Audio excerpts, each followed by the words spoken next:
Bonjour Mathis. Bonjour. Je me trouve au Salon du Chocolat à Toulouse. Pouvez-vous me parler s'il vous plaît de l'entreprise dans laquelle vous travaillez et quelles sont les différentes étapes pour obtenir du bon chocolat?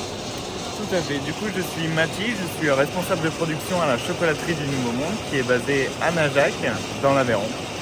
Aujourd'hui, on est sur le Salon du Chocolat et on a ramené une petite démonstration de ce que c'est le Bean to Bar. Donc pour vous faire un petit peu la définition, le Bean to Bar, c'est un chocolatier qui produit lui-même son chocolat. Donc ce qui va se passer, nous on va recevoir des sacs comme celui-ci de cacao cru. Donc c'est un cacao qui a été fermenté mais qui n'a pas été torréfié.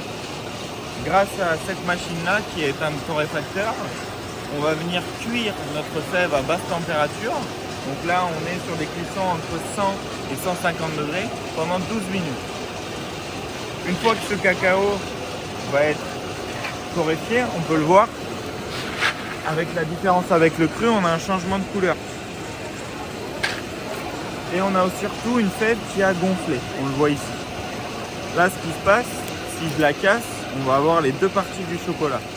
Ici, vous avez ce qu'on appelle les éclats de fève et de l'autre côté, l'enveloppe. Ce que j'ai fait à la main, on a une machine qui nous le fait, qui est juste ici, qu'on appelle le concasseur. Cette machine-là, elle va venir éclater la fève à cet endroit-là, descendre dans ce tube et avec un système d'aspiration, les parties lourdes vont tomber dans ce seau-là et les autres vont être aspirées par un système d'aspiration. Ensuite, à partir de ça, on va se retrouver du coup avec deux matières, le gruet et les enveloppes de l'autre côté. Ces enveloppes-là, nous les transformons pour faire une tisane de cacao. Donc ça conserve tous les bienfaits du cacao. Donc on va pouvoir utiliser en tisane pour faire zéro déchet. Et c'est nous, après, pour la suite, c'est cette partie-là qui nous intéresse. Le gruet va ensuite partir dans les machines que nous avons juste ici. Donc là, on a ce qu'on appelle des meules de pierre. En fait, c'est un petit peu comme une meule à farine. Donc, je vais vous montrer. Vous avez à l'intérieur le chocolat qui tourne et qui a été écrasé par les deux rouleaux. Donc je passe d'une matière solide à une matière liquide. La fève de cacao, elle est composée à 50% de matière grasse et 50% de matière sèche. Grâce à cette machine qui tourne et qui écrase, je vais venir broyer et affiner mon chocolat. Donc c'est l'étape du conchage. Dans cette machine-là, le chocolat va passer 3 jours, donc 72 heures sans s'arrêter. Pendant le premier jour, on va venir mettre les éclats de fève. Le deuxième jour, on va venir rajouter notre sucre. Petite spécificité de la chocolaterie, on utilise un sucre complet qui est moins agressif pour l'estomac que le sucre raffiné, le sucre blanc qui est très commun.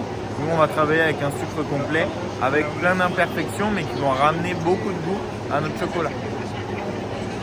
Ensuite, on va pouvoir rajouter par exemple pour un chocolat au lait que nous avons juste ici, un chocolat au lait à laquelle on va rajouter de la poudre de lait et de la vanille pour aromatiser.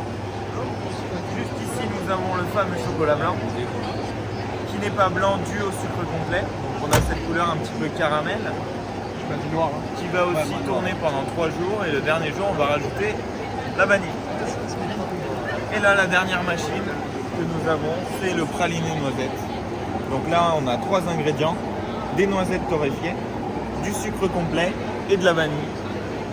Et à partir de là, on a créé nos matières premières après qui vont passer dans le labo de transformation, qu'on appelle aussi travail d'assemblage, qui est commun à tous les chocolatiers. Donc cette partie-là que je vous ai montré, c'est le Bean to Bar. On a 2% des chocolatiers en France qui font ce travail-là.